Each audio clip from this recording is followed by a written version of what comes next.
And it came to pass in the days of Amraphel king of Shinar, Arioch king of Elasar, Kedorlaomer king of Elam, and Tidal king of nations, that they made war with Bera king of Sodom, Bersha king of Gomorrah, Shinab king of Admah, Shemeber king of Zeboim, and the king of Bela, that is Zoar.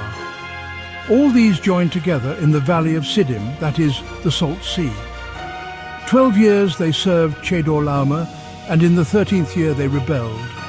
In the 14th year, Kedorlaomer and the kings that were with him came and attacked the Rephaim in Ashtaroth Karnaim, the Zuzim in Ham, the Emim in Shava Kiriataim, and the Horites in their mountain of Seir as far as El Paran, which is by the wilderness. Then they turned back and came to En Mishpat, that is Kadesh, and attacked all the country of the Amalekites, and also the Amorites who dwelt in Hazezon Tamar. And the king of Sodom, the king of Gomorrah, the king of Admah, the king of Zeboim, and the king of Bela, that is Zoar, went out and joined together in battle in the valley of Siddim against Kedorlaomer king of Elam, Tidal king of nations, Amraphel king of Shinar, and Arioch king of Elasar, 4 kings against 5. Now the valley of Siddim was full of asphalt pits, and the kings of Sodom and Gomorrah fled. Some fell there, and the remainder fled to the mountains. Then they took all the goods of Sodom and Gomorrah, and all their provisions, and went their way.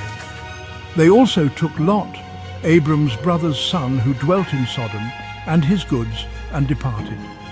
Then one who had escaped came and told Abram the Hebrew, for he dwelt by the terebinth trees of Mamre the Amorite, brother of Eshcol, and brother of Anna, and they were allies with Abram.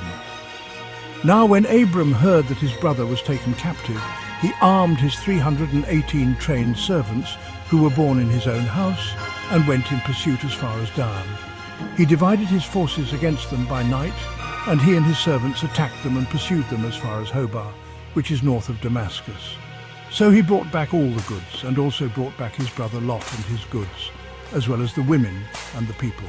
And the king of Sodom went out to meet him at the valley of Shaveh, that is, the king's valley, after his return from the defeat of Kedorlaomer and the kings who were with him.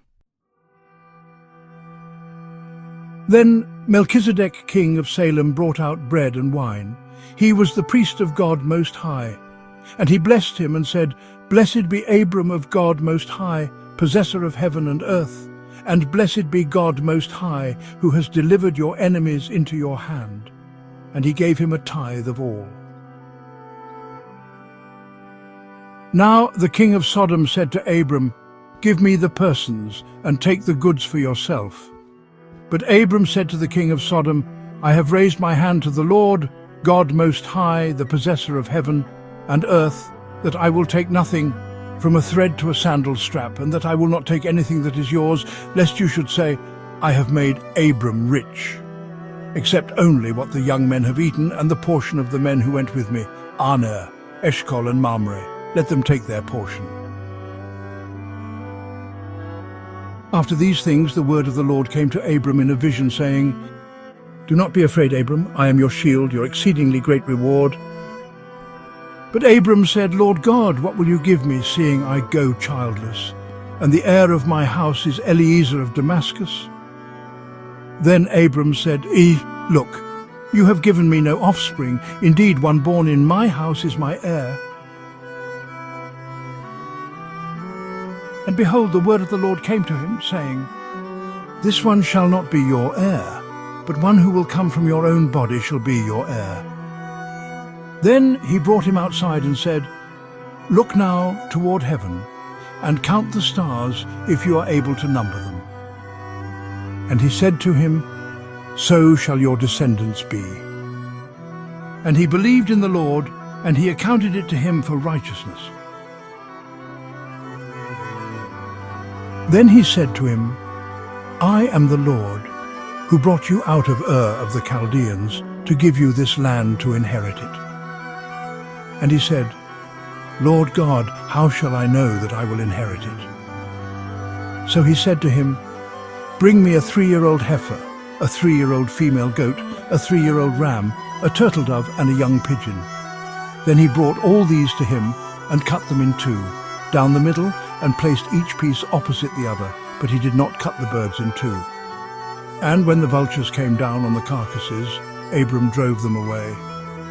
Now when the sun was going down, a deep sleep fell upon Abram, and behold, horror and great darkness fell upon him. Then he said to Abram, "Know certainly that your descendants will be strangers in a land that is not theirs, and will serve them, and they will afflict them 400 years. And also the nation whom they serve I will judge. Afterward they shall come out with great possessions. Now as for you, you shall go to your fathers in peace. You shall be buried at a good old age.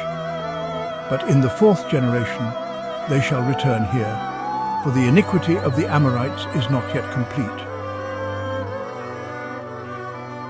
And it came to pass, when the sun went down and it was dark, that behold, there appeared a smoking oven and a burning torch that passed between those pieces. On the same day the Lord made a covenant with Abram, saying, "To your descendants I have given this land, from the river of Egypt to the great river, the river Euphrates, the Kenites, the Kenizzites, the Cadmonites, the Hittites, the Perizzites, the Rephaim, the Amorites, the Canaanites, the Girgashites, and the Jebusites." Thanks for watching. Subscribe for more videos.